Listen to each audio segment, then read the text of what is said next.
po yan. Ito yung gusto kong bigyan ng reaksyon. Sandro Charis. Okay, si Sandro Charis, kinuyog. So, si Sandro Marcos daw po ay kinuyog. Okay, yung video po niya na to ay mga isang araw na po yung nakalipas. Okay? So, ito po ay isang maliwanag na fake news po. Okay? Si Sandro Marcos po ay hindi po kinuyog. Okay? Wala pong pagkuyog na nangyari. Ito ay gawa-gawa na lang po ni Maharlika, 'di ba? Ewan ko, bakit niya trip 'yan? Ewan ko kung may sarili bang galit, pero tangina, wala pong nangyaring ganyan. Na si Sandro Marcos ay nakuyog or nasaktan, 'di ba? Alam naman po natin pag DDS fake news. Ito na yung sinasabi ko. Mag-ingat-ingat ka, Maharlika. Ha? Mag-ingat-ingat ka sa mga fake news na lumalabas sa puki ng ina mong bunganga. Kasi, alam nyo naman, dyan sa mga DDS, may bibitayin na dyan sa Amerika. Ha? Baka ikaw yung bitayin dyan. Hinay-hinay ka sa fake news mo. Yung bibitayin dyan sa Amerika, yung mulistyador na DDS vlogger. Baka mamaya sumunod ka. O baka yan yung ikamatay mo. Ha?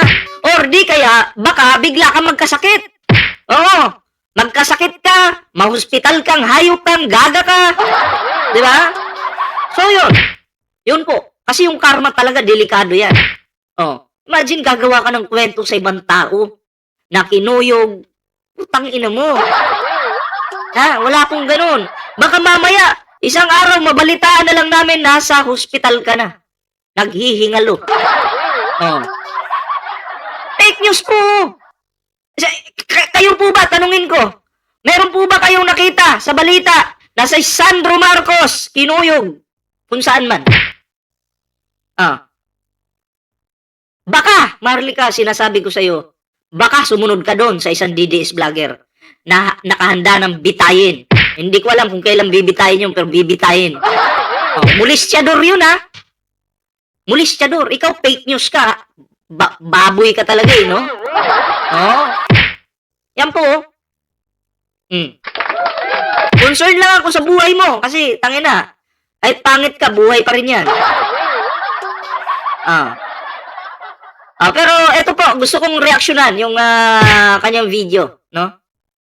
Tangina mo talaga, Maharlika ka. Saan ba yun? Pangit talaga ng mukha mo.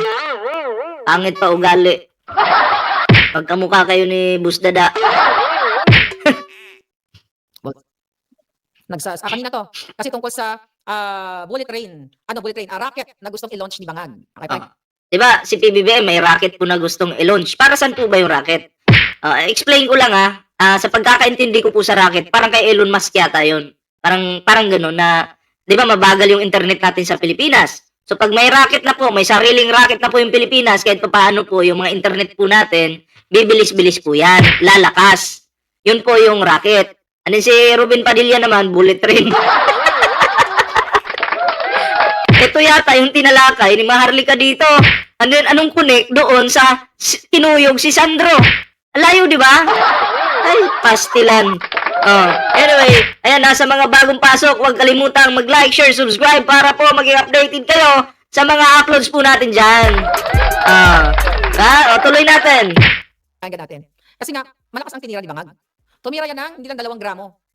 Sabi ni Consivisik, si Camille Bell. Ote mo malakas, tumira ng hindi 2 gramo. Ang daming pautot nitong hayop na to, na Maharlika na to, no? Pero tingnan natin. Tingnan natin yung mga pautot niya, ano natin sa mukha niya. Tumira daw ng mga 2 gramo. Grabe yung galit niya kay Pangulo talaga, no? Kasi kung nakuha lang po ni Sara yung kapangyarihan, mga pre, kung nakuha lang ni Sara yung kapangyarihan na hawak ngayon ni PBBM, malamang umuwi po ng Pilipinas yan ngayon. 'Di ba? Pero dahil hindi po nakuha ng administrasyon ni PBBM yung kapangyarihan po, no? Ni PBBM bilang isang pangulo, ayan, nanggagalaiti sa ibang bansa. Hindi makauwi-uwi ng Pilipinas yung kriminal na to. Nandun ba si Camille Villar? Hindi natin alam siya yung, well, we don't know, politics, you know? Pero pagka natin si Senator Robin. Buti pa po nung bata ako, may train kami papuntang Bicol. Buti pa po doon ng bata. May train papuntang Bicol. Anong connect? Pakialam ko sa kabataan mo.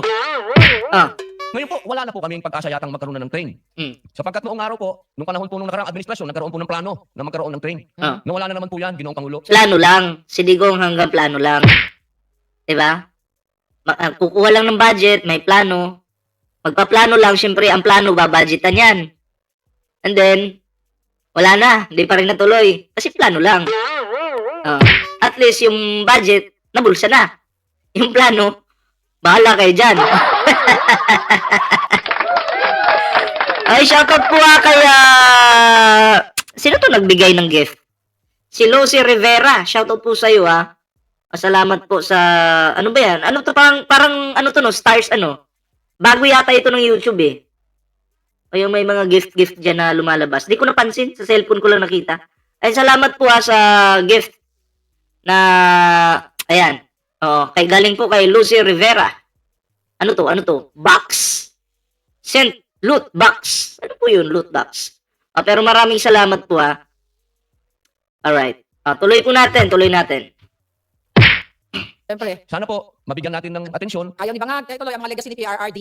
Parang siyang si Abnoy na nakaraan. Ganun pa man alam mo sa amin sa bayan namin. May trend din yung mga vagon. Kasi ano yan, German yan, di ba? Wagon. Okay? May mga trend din sa amin, pero inahakutan ng tubo. Pero alam mo, nawala na rin yun eh. Nawala na kasi ang naalala ko lang, yung mga tao, mga siraulo, yung bago, yung release. Dahil nga kulang, but that was after na, ito sa Maynila na kami nabaltaan na lang namin. Yung release ng trend, nilalagari nila. Binibenta. Oo nga, no? May mga ganun talaga sa Pilipinas, mga pre. Ibebenta sa kung saan. Ginagawang scrap, right? Kaya dapat talaga paigtingin yung batas para sa pag-unlad ng bayan. Pero tingnan mo, wala nang pagod din sa probinsya namin. Baka yung kila Robin sa Bicol, baka ganun din. Ginawa ng junk ng mga kiwali din ng mga like barangay kapitan o yung mga sindikato sa mga barangay. I don't know, sa inyo, ganyan din ba? Kasi basta naalala ko sa probinsya namin, yung transportation ng mga ano yun, kay Cap, kay Governor o kay sabi ni Ma'am Rebecca, ay nako pala, ako pwede nga lang ipitin ng tren yung mga yan eh. Pakinggan pa natin. Na bago tayo mapunta sa racket, magkaroon din tayo ng bullet train. Bago daw po tayo mapunta sa racket, bullet train daw po muna. Alam mo, hindi naman kasi ikaw yung Pangulo. Alam mo, kung ako papipiliin, ako po yung papipiliin, mas pabor po ako dun sa racket. Kasi, para hindi po tayo mapag-iwanan pagdating sa technology. Okay, gets niyo po yun? Sa internet, mabagal po tayo. Pag naka-cellphone ka lang, naka-data ka lang, punta ka sa ibang lugar, ang bagal. Ang bagal mag-upload, naglo-loading po yung live mo, magpo-post ka lang ng picture, mabagal po talaga, no? Pero kung may racket na po tayo, mga pre, kahit pa paano po, yung internet natin, bibilis-bilis, di ba? Kailangan po natin makipagsabayan sa ibang bansa. Ang pangit naman na madidelay tayo. Di ba? Nilugmok na tayo ni Digong noon. Si PBBM, unti-unting inaayos para umangat naman tayo pagdating sa technology at hindi tayo mapag-iwanan. Tapos ngayon, kukontrahin nyo pa yung magandang ginagawa ng Pangulo. Diba? Kukontrahin nyo pa yun. Ang ganda-ganda ng ginagawa ng Pangulo. Para naman sa lahat yan. Para rin kay, Cayetano. Para kahit saan magpunta si Cayetano, Alan Peter Cayetano, hindi mag-lag yung live niya. Kahit magpunta si Cayetano sa bundok, mag-live siya doon, pwede. Mag-vlog siya doon. Pabor din yan sa mga Chinatours. Lahat tayo makikinabang sa planong yan at gusto ni Pangulong Bongbong Marcos. Hindi lang si Cayetano makikinabang, lahat po tayo. Kung bullet train po, sino yung makikinabang yan? Taga Bicol lang. Which is goods naman. Pero kasi doon na tayo sa lahat yung makikinabang. Mga estudyante, mga doctors, lahat po makikinabang yan. Diba? Wag yung pansarili nyo lang yung isipin nyo. Diba? Si Cayetano, baka natutuwa nga yun sa plano ni PBBM kasi makakagamit siya nun eh. Addict sa live yun eh. Napag-usapan po yung Kasi nga Bangag, alam mo kasi, Senator Robin Padilla, kung pinatawag doon na kasi ni Jinggoy, di ba, noon, doon sa Fidelix hearing, si Satanas at saka si Bangag, tungkol sa pag-aadictos, baka wala na, baka si Inday Sara na presidente ngayon. Okay? Kaya never ever na kayo magpasakop sa mga adik. Huwag na kayo magpaniwala sa mga adik dahil alam niyo kapag adik ang namumuno, babagsak talaga ang bayan. Pag adik ang namumuno, bagsak talaga yung bayan. Kaya nga bumagsak yung bayan sa panahon ni Digong eh. Dahil adik si Digong. Si Digong, umami naman na nagmamariwana. Di ba? Si PBBM, paano mag-a-addict yan? Paano magmamariwana? Paano magdodroga yan? Iisa na lang kidney dyan. Sige. Subukan nyo, magpatanggal kayo ng kidney. Isa. Tapos mag-addict-addict kayo. Tingnan natin, kung makasurvive ba kayo. Bawal manigarilyo, bawal maginom ng alak. Oh. Diba? Mga bobo talaga kayo. Kaya, alam nyo, bagsak ang bayan natin talaga sa panahon ni Digong. Adik si Digong. Adik din sa fentanyl. Kaya, yung inyong pagiging bangag at adik, please lang, wag nyo na pong wag nyo na po siguro nga isisi po sa administrasyon ni PBBM kasi, at kay Pangulo mismo kasi, nakikita po ng taong bayan kung ano yung trabahong ginagawa ng Pangulo. Diba? O para sa bayan po, kahit nga inaaway niyo yung Pangulo, tuloy-tuloy yan sa pagtatrabaho. Pero dahil matalino yung Pangulo, habang nagtatrabaho yung Pangulo, yung iba dyan nakukulong paunti-unti. Sige, galingan nyo pa. Weak leader pala, ha? Weak leader pala. Galingan nyo pa. Okay? Babagsak at pupulutin lahat sa kahirapan ang taong bayan. Lesson learned. Kaya dapat Para akong sinisipon ngayon, ha? Napakaganda pong plano, yung rocket. Ako po'y natutuwa dyan dahil nung bata ako. Ako din po ay tagahanga nung lumanding ang rocket sa moon, yung mga ganyan, yung ito pong kailan. Uto din to si Ruben Padilla, no?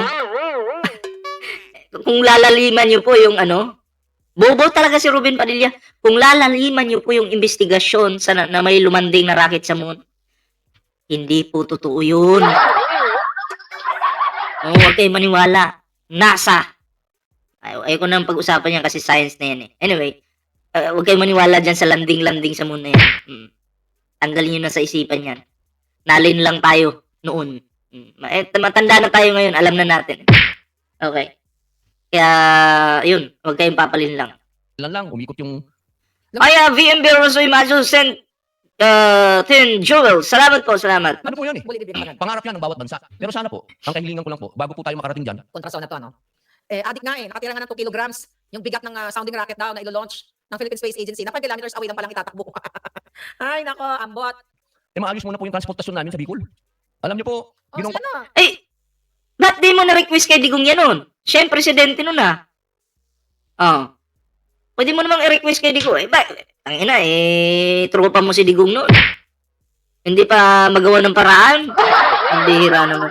Tapos ngayon, presidente, PBBM yung may plano na ganito si PBBM, gusto mo, unahin mo muna yung trip mo. Wag ganun. Diba? Dapat kasi, tayo po, always po tayong nakasuporta sa magandang plano ng Pangulo. Hindi naman po pangit yung rocket na plano. Maganda naman yan. Dapat nakasuporta tayo. Hindi pwede na every time may plano ang administrasyon na ganito, ganyan, na makakabuti sa lahat, kontra tayo ng kontra. Hindi maganda yon. Diba? Paano tayo magkakaisa at uunlad kung kukontra ka? Tangina, mag-resign ka na rin, Ruben Padilla, wala kang silbi. Kontra ka ng kontra. Si Kipay Robredo, binigyan ng kalating bilyon. Okay, para lang saan? Sa musoleo ng asawa niyang Liumao?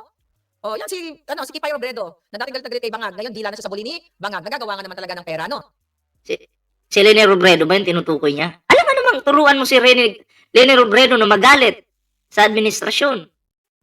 Diba? Dapat nga nakikipag-isa yung mga yan, yung mga nasa gobyerno, sa administrasyon. Porque na lang kung harap-harapan talaga yung pambubudol, diba? Katulad ng ginagawa ni Digong noon, dapat lang talaga na kumontra ka na at magsalita ka na. Pero ngayon, diba? Bakit magagalit yung tao kung maganda naman yung ginagawa ng administrasyon? Dilawan nga Nakipagkaisa kay PBBM dahil nakikitaan po nila ng magandang pagtatrabaho. Nagtatrabaho po ng maayos yung Pangulo. Nagtatrabaho ng maayos yung Pangulo. Dilawan mismo yung nakapansin yan. Alam naman na Putin po na pagpulat, dilaw, ay hindi po talaga magkasundo. Magkalaban po talaga. Pero sa panahon ni PBBM, magkakasundo na po. Diba? Ang magulo lang ang mga Duterte. Nagagawa nga naman ng maleta. Yung mga dating akala mo na nanindigan, nalusaw na ang kanilang paninindigan. Kaya never again sa mga pulawan. Dilawan, bagulan talaga. Kawawa ang bayan. Sa ngalan ng salapi na ibibenta nila ang kanilang mga prinsipyo. Well, in the first place, wala naman talagang prinsipyo si Kita Robredo. Diba? Imagine mo. Sinasabi niya na magnanakaw si Bangag. Simula sa tatay, tapos nabinigyan siya ng salapi. Okay? Galing sa kaban ng bayan. Kalahating bilyon, nagtiklop na ang mga demonyo. Kawawang Pilipinas talaga. You have to do something. Kalahating bilyon. Binigyan ng kalahating bilyon? Teka lang, kung totoo yung sinasabi mong may binigay yun ay budget para sa kanyang nasasakupan. Hindi naman po para sa bulsa yun. Diba? Ang kailangan kasi dito, pakikipagtulungan, para umunlad ang bansa.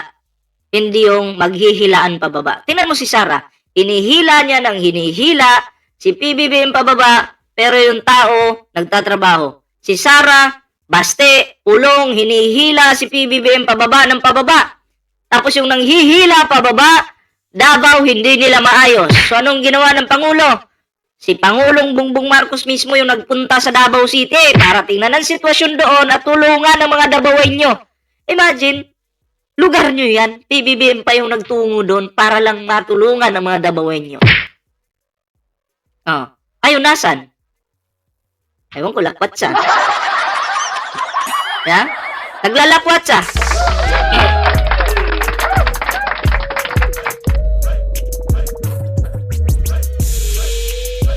Ah. Alright.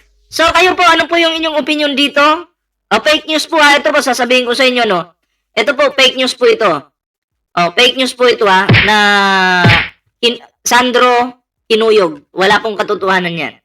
Wala pong nagsasabi, wala pong balita na si Sandro Marcos ay kinuyog po. Okay, fake news po yan, itong pukin ng inang Maharlika na to. Okay, huwag niyo pong sasakyan yung kanilang mga kasinungalingan. Sabi ko nga, iwas-iwasan mo mag-fake news, baka mamaya ikaw yung bitayin sa ibang bansa. Oo, kasi nasa Amerika pa naman. Nasa Amerika ka pa naman. Baka sumunod ka doon sa DDS vlogger na bibitayin. Or di kaya, pag hindi ka nabitay, baka tamaan ka ng malubhan sakit. Naku, yari ka. Dahil sa fake news mo. So, yun lang mga pre. Fake news po lahat itong pinagsasabi ni Maharlika. Wala pong katotohanan yan. Gusto lang niyang brainwash. Inuuto lang kayo. Tingnan nyo, yung USB na sinasabi niya hanggang ngayon, wala. Wala! Sinong umasa doon sa USB? Sinong DDS dito? Press 1. DDS na umasa doon sa USB na pinag-usapan nila nung pok-pok na babae. Kalimutan ko yung pangalan. Di ba wala? Sinong DDS dito? Press 1 sa umasa. Press 1. Di ba wala? Pinaasa lang kayo, ginamit lang kayo. Yun. Pangpabayra lang nila yun para masira ang administrasyon ni Pangulong Bongbong Marcos. Di ba? Hanggang ngayon, wala. Umaasa talaga kayo? Hanggang ngayon, wala po.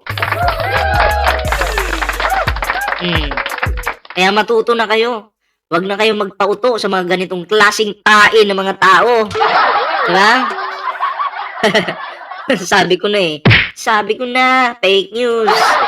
So yan sa hindi pa po nakakapag-like, share, subscribe sa ating YouTube channel. Like, share, subscribe na po para maging updated po kayo sa lahat ng mga uploads po natin.